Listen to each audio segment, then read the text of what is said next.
इस वीडियो और एडवोकेट सुबोध गुप्ता के चैनल का उद्देश्य समाज में कानून की जागृति पैदा करना है। यह वीडियो ना तो कोई विज्ञापन है और न ही प्रत्यक्ष या अप्रत्यक्ष रूप से कोई आमंत्रण। वीडियो में कही गई बात कानूनी सलाह नहीं है और न ही एडवोकेट सुबोध गुप्ता इसकी पूर्ण सत्यता और प्रामाणिकता का दावा करते हैं। यह वीडियो अगर शिक्षाप्रद लगे तो लाइक, सब्सक्राइब और शेयर करना मत भूलें। जय हिंद। दोस्तों, यदि आप अपनी प्रॉपर्टी किसी को बेच रहे हो, आपका सौदा तय हो गया है कि आप अपनी प्रॉपर्टी इतने लाख रुपए या इतने करोड़ रुपए में किसी को बेचने जा रहे हो, तो एग्रीमेंट टू सेल जो आप बनाएंगे, प्रॉपर्टी बेचने का जो एग्रीमेंट बनता है, सेल डीड से पहले, कन्वेंस डीड या रजिस्ट्री जिसे कहते हैं, उससे पहले जब आप एक एग्रीमेंट बनाते हैं कि ये सौदा इतने में तय हुआ है, इतने पैसे ऐसे ऐसे मुझे मिलेंगे, इतनी तारीख को रजिस्ट्री होगी, तो वो बहुत ही अहम, बहुत ही इंपॉर्टेंट कानूनी डॉक्यूमेंट होता है। क्योंकि आप एक लाखों करोड़ों की चीज का सौदा उस 2-4 पेज का जो वो डॉक्यूमेंट आपने बनाया है या प्रॉपर्टी डीलर ने आपके सामने बना के रखा है कि सर इस पे साइन करो, तो आप उस पे आंख बंद करके साइन कर देते हो। सिर्फ 2-3 चीजें आप देखते हो कि भाई पैसे 50 लाख का अगर सौदा हुआ था तो 50 लाख उसमें लिखा है या नहीं लिखा है, और रजिस्ट्री की डेट क्या है, कब तक बाकी के पैसे ये मुझे दे देगा, बायर मुझे दे देगा। तो हमारी ये जो आदत है बिना पढ़े डॉक्यूमेंट को साइन करने की, अगर बाद में कोई भी डिस्प्यूट हो गया तो हमारी यही आदत हमें बहुत बड़ी मुसीबत में डालती है। क्योंकि डिस्प्यूट होने पे फिर वही डॉक्यूमेंट दोनों पार्टियों के वकील पढ़ेंगे और फिर उसे कोई कोर्ट में कोई जज साहब पढ़ेंगे, और फिर वहां पे आप ये नहीं कह सकते कि मैंने तो ये पढ़ा नहीं था, मैंने तो ट्रस्ट पे, विश्वास पे साइन कर दिए, मुझे तो ये बताया गया था एक स्टैंडर्ड फॉर्मेट है, ऐसे ही होता है। वो स्टैंडर्ड फॉर्मेट कुछ लोग गूगल से डाउनलोड कर लेते हैं, कई बार प्रॉपर्टी डीलर्स के पास 2-3 फॉर्मेट पड़े होते हैं, कई बार कोर्ट के बाहर जो टाइपिस्ट या इधर उधर कुछ ड्राफ्टिंग करने वाले बैठे होते हैं, उनके पास कुछ स्टैंडर्ड फॉर्मेट पड़े होते हैं। उनमें वो पार्टी का नाम चेंज कर देते हैं, खरीदार और विक्रेता का, और अमाउंट चेंज कर देते हैं, प्रॉपर्टी कितने में, और ये छोटे मोटे चेंजेस करके कहते हैं बाकी सब शर्तें ऐसी ऐसी ही होती हैं, मारो साइन, 2 गवाहों के साइन कराओ, टोकन मनी पकड़ो और काम पूरा। दोस्तों, ऐसा करना खतरे से खाली नहीं है, क्योंकि कुछ स्टैंडर्ड क्लॉजेज ऐसी भी उसमें लिखी होती हैं जो आपके केस से, आपके जो केस के तथ्य हैं, जो आपकी प्रॉपर्टी है या जो आपकी सिचुएशन है, उससे बिल्कुल ही मैच ना खाते हों, और अगर आपने उन पे साइन कर दिया तो बाद में आपको दिक्कत होगी। पहली ऐसी एक स्टैंडर्ड क्लॉज जो आम तौर पे लिखी ही होती है एग्रीमेंट टू सेल के अंदर, वो ये लिखा रहता है कि इस प्रॉपर्टी पे किसी भी तरह का लोन नहीं है, किसी भी तरह का इनकम्बरेंस चार्ज, कर्जा, भार मुक्त, मतलब कुछ भी ऐसा नहीं है कि इस प्रॉपर्टी पे कोई लोन चल रहा हो, ऐसा आम तौर पे लिखा रहता है। अब अगर आपने एग्रीमेंट पढ़ा नहीं और आपने किसी बैंक से लोन ले रखा है और प्रॉपर्टी गिरवी है, और एग्रीमेंट के अंदर स्टैंडर्ड क्लॉज डली हुई है कि प्रॉपर्टी पे कोई मॉर्गेज नहीं है, प्रॉपर्टी गिरवी नहीं है, चार्ज नहीं है, लीन नहीं है, इनकम्बरेंस नहीं है, वगैरह वगैरह, तो भले ही आपने वर्बली उसको बता रखा हो बायर को कि इस प्रॉपर्टी पे मैंने लोन ले रखा है, अभी प्रॉपर्टी पेपर बैंक में, मैं लोन चुकता कर दूंगा और प्रॉपर्टी पेपर ले आऊंगा रजिस्ट्री से पहले, भले ही आपने उसे बता रखा हो, लेकिन अगर आपका लोन चल रहा है तो इस क्लॉज को आप देखिए, लिखी है या नहीं लिखी है, उसे वहां से काटिए, उसे हटाइए इस क्लॉज को यहां से, और बल्कि जो सच्चाई है वो लिखिए कि इस प्रॉपर्टी पे फिलहाल इस बैंक से लोन चल रहा है, लोन अकाउंट नंबर इतना है, और सेलर ये प्रॉमिस कर रहा है कि इतनी तारीख से पहले वो लोन को चुकता कर देगा, या जो भी आपकी आपस में शर्तें तय हुई है उसे डिस्क्लोज कीजिए। अगर आपने ऐसा डिस्क्लोज नहीं किया, ऐसा बताया नहीं, ऐसा लिखा नहीं, तो बाद में वो बायर बोलेगा कोर्ट में कि सर इन्होंने मेरे साथ देखो कितना बड़ा फ्रॉड करा, इनका बैंक में लोन चल रहा था और इन्होंने मेरे को ये लिख के दिया कि मेरे इस प्रॉपर्टी पे कोई लोन नहीं है। फिर आप कितनी भी वर्बल बातें बताते रहना, वो तंग करेगी चीज आपको। आइए अब चलते हैं सेकंड क्लॉज पे, जो आमतौर पे लिखी रहती है और जिसे लोग पढ़ते नहीं है, सेलर पढ़ते नहीं है। वो सेकंड क्लॉज ये है कि आमतौर पे एग्रीमेंट टू सेल के अंदर ये लिखा रहता है कि जब पैसे पूरे मिल जाएंगे सेलर को, तो रजिस्ट्री वाले दिन बायर के फेवर में या बायर के नॉमिनी के फेवर में आप रजिस्ट्री करवाएंगे। तो मुझे पर्सनली इस क्लॉज से आपत्ति है। मैं अगर डील कर रहा हूं मिस्टर ए से, तो मैं मिस्टर ए ने ही मुझे पैसे दिए हैं, उसके बैंक अकाउंट से ही मेरे पास पैसे आए हैं, मिस्टर ए ने ही मेरे साथ एग्रीमेंट किया है, मिस्टर ए ने ही मुझे अपना पैन कार्ड आधार कार्ड दिया है, मिस्टर ए से ही मेरी मुलाकात हुई है। तो मैं रजिस्ट्री वाले दिन किसी मिस्टर एक्स वाई जेड के नाम पे रजिस्ट्री क्यों करवाऊं मैं उसके नाम पे रजिस्ट्री? मुझे क्या पता वो मिस्टर एक्स वाई जेड कौन है, वो आतंकवादी है, वो चोर है, वो स्मगलर है, वो कौन है? उसके पास पैसे नहीं थे तो इसने इसके साथ एग्रीमेंट क्यों बनाया? उसके अकाउंट से पैसे आने चाहिए थे मेरे पास, तब मैं उसके नाम पे कराता। अगर मैंने उसके नाम पे रजिस्ट्री करा दी, मिस्टर एक्स वाई जेड के नाम पे, ये बोलता है कि ये मेरा नॉमिनी है, इसके नाम पे रजिस्ट्री करा दो, कल को इसने मेरे ऊपर कोर्ट में मुकदमा डाल दिया कि भाई साहब मैंने आपको पैसे दिए थे, मेरे को प्रॉपर्टी नहीं मिली, तो मैं सिद्ध करता रहूं कि ये इसका नॉमिनी था। तो अगर इतना ही नॉमिनी पहले ढूंढ ही रखा है, तुमने लेनी ही नहीं भाई प्रॉपर्टी अपने नाम पे, रजिस्ट्री अपने नाम पे करवानी ही नहीं है, तो तुम क्यों कर रहे हो फिर मेरे साथ एग्रीमेंट? तुम सीधा उस नॉमिनी को ही लेके आओ ना यहाँ पे, उस नॉमिनी को लाओ यहाँ पे कि वो कौन है, उसके नाम पे रजिस्ट्री कराएंगे। अगर वो नॉमिनी नहीं आ सकता है तो उससे आप पावर ऑफ अटॉर्नी लेके आओ कि आप इस एग्रीमेंट को साइन कर सकते हो उसके बिहाफ पे। तो आप जबरदस्ती के नकली बायर क्यों बन रहे हो फिर? तो इस क्लोज को अगर आप प्रॉपर्टी बेच रहे हैं, एग्रीमेंट बना रहे हैं, तो इस क्लोज पे अड़ जाना, काट देना उसको। उसे बोलना भाई मैं किसी नॉमिनी वोमिनी के नाम पे रजिस्ट्री नहीं कराऊंगा, जो मेरे बायर है, जो इस एग्रीमेंट में जिसका नाम है, आधार है, जो मुझे पेमेंट दे रहा है और जो मुझे पेमेंट देगा,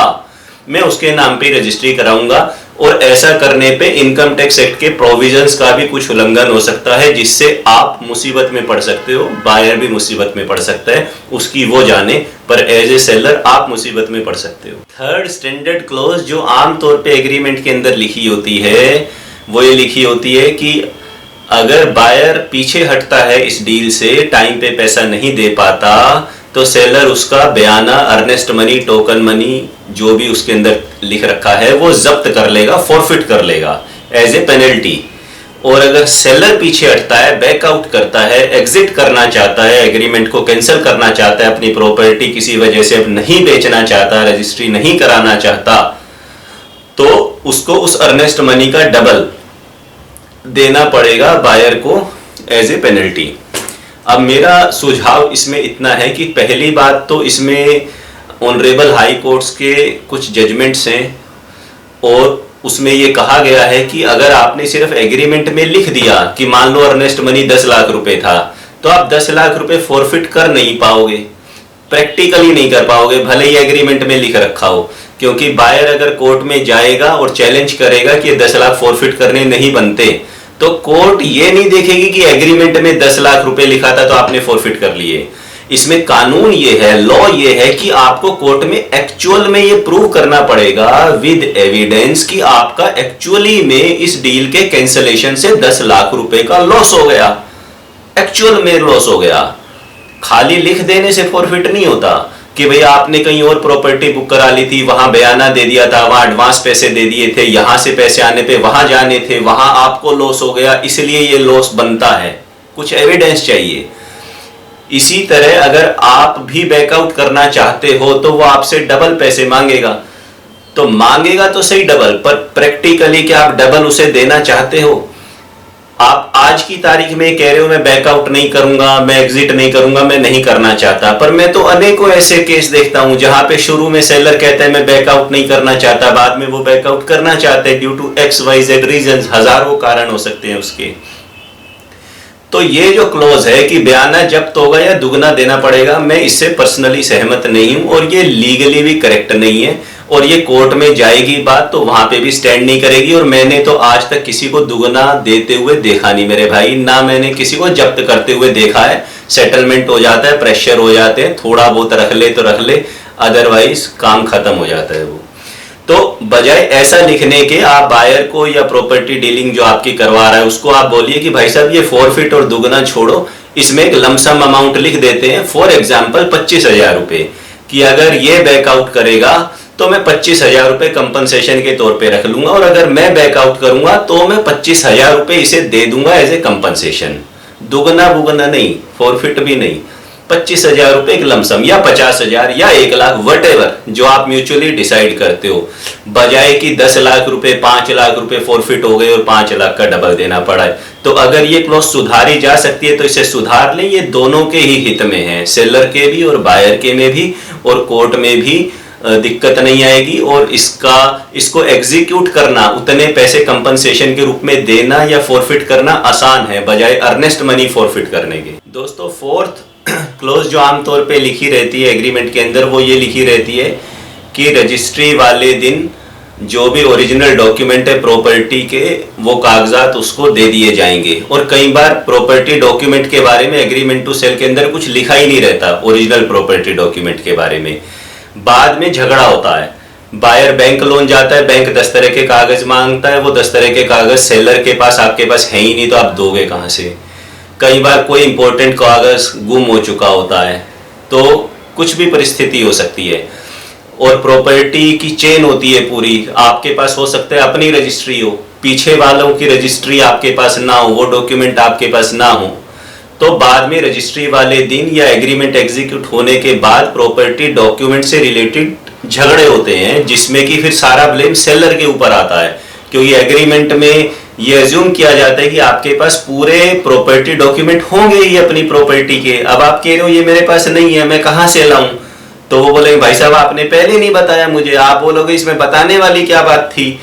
मैंने तो आपको फोटोकॉपी दिखाई थी। तो 100 झगड़े होने के चांस हैं। तो उसका सुधार करने का तरीका ये है कि आप जब एग्रीमेंट बनाए तो उसमें जहां पे ये बात एक लिख दे नहीं है तो, कि जो ओरिजिनल प्रॉपर्टी पेपर हैं वो उसकी जो लिस्ट है कि कौन कौन से ओरिजिनल प्रॉपर्टी पेपर हैं इस एग्रीमेंट के साथ हम अटैच कर रहे हैं, या नीचे उसी में मेंशन कर दो एग्रीमेंट के अंदर कि भाई मेरे पास ये वाली रजिस्ट्री है, ये हाउस टैक्स की रसीद है, ये एक एग्रीमेंट टू सेल है, ये एक अलॉटमेंट लेटर है, ये पुरानी रजिस्ट्री है, ये इस रजिस्ट्री का नंबर है, इतने टोटल इसके अंदर पेजेस हैं, ये पोजेशन लेटर है, ये बैंक का नो ड्यू सर्टिफिकेट है, और यही 7-8 डॉक्यूमेंट है जो मैं रजिस्ट्री वाले दिन आपको दे सकता हूं। मेरे पास इसके अलावा और कोई डॉक्यूमेंट नहीं है। आपका बैंक मांगेगा तो भी नहीं है, आप मांगोगे तो भी नहीं है। लेनी हो प्रॉपर्टी तो आज लो, नहीं लेनी हो तो दफा हो जाओ यहां से। ऐसा लिखोगे तो सुखी रहोगे। दोस्तों, 5वीं और अंतिम बात है ज्यूरिसडिक्शन से रिलेटेड, कि अगर विवाद पैदा हो गया तो कोर्ट केस कहां पर होगा। तो आमतौर पे एक स्टैंडर्ड क्लॉज ये तो लिखी रहती है एग्रीमेंट के अंदर कि अगर सेलर इस एग्रीमेंट की रजिस्ट्री नहीं करवाता है पूरे पैसे लेने के बाद, तो बायर कोर्ट में जा सकता है और कोर्ट से specific performance of the contract करवा सकता है, वहां से इस कॉन्ट्रैक्ट को लागू करवा सकता है।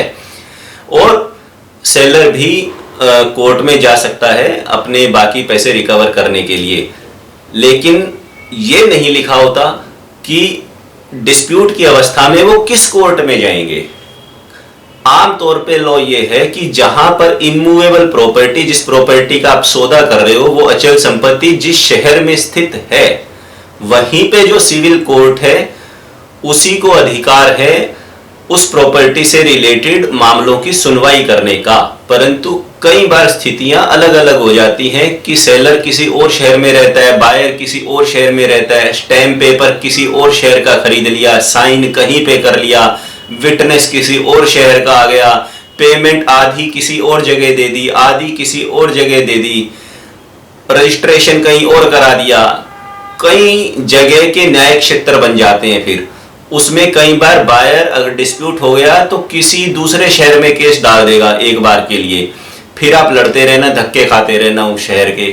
तो ये बहुत जरूरी है कि अंत में आप ये लिख दें जो कि all disputes are to the exclusive jurisdiction of this court. जो भी कोर्ट है कि भाई एक्सक्लूसिव ज्यूरिसडिक्शन इसी कोर्ट का रहेगा, यानी कि अगर कोई झगड़ा हो गया इस एग्रीमेंट से रिलेटेड तो यहीं की अदालतें, इस जगह की अदालत इसकी सुनवाई करेगी। भारत में अन्य कोई भी कोर्ट, कोई भी अन्य जगह की अदालत इस मुकदमे से जो रिलेटेड, डिस्प्यूट से रिलेटेड जो मुकदमे उसकी सुनवाई नहीं करेगी।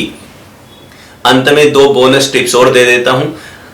एग्रीमेंट टू सेल के अंदर आर्बिट्रेशन क्लोज डाल देनी चाहिए, आमतौर पे लिखी नहीं रहती है। आर्बिट्रेशन एंड कंसिलिएशन एक्ट के तहत वो क्लोज डालते हैं, जिससे कि आपको कोर्ट में जाए बिना भी बाहर मुकदमा जल्दी सुलझ सकता है अगर डिस्प्यूट हो गया। आर्बिट्रेशन क्लोज डालिए एग्रीमेंट के अंदर। और दूसरी टिप मेरी ये है कि अगर आप सेलर हैं तो कभी भी बिना रजिस्ट्री करवाए अपनी प्रॉपर्टी का पोजेशन बायर को मत दीजिए, ना ही इस एग्रीमेंट में लिखिए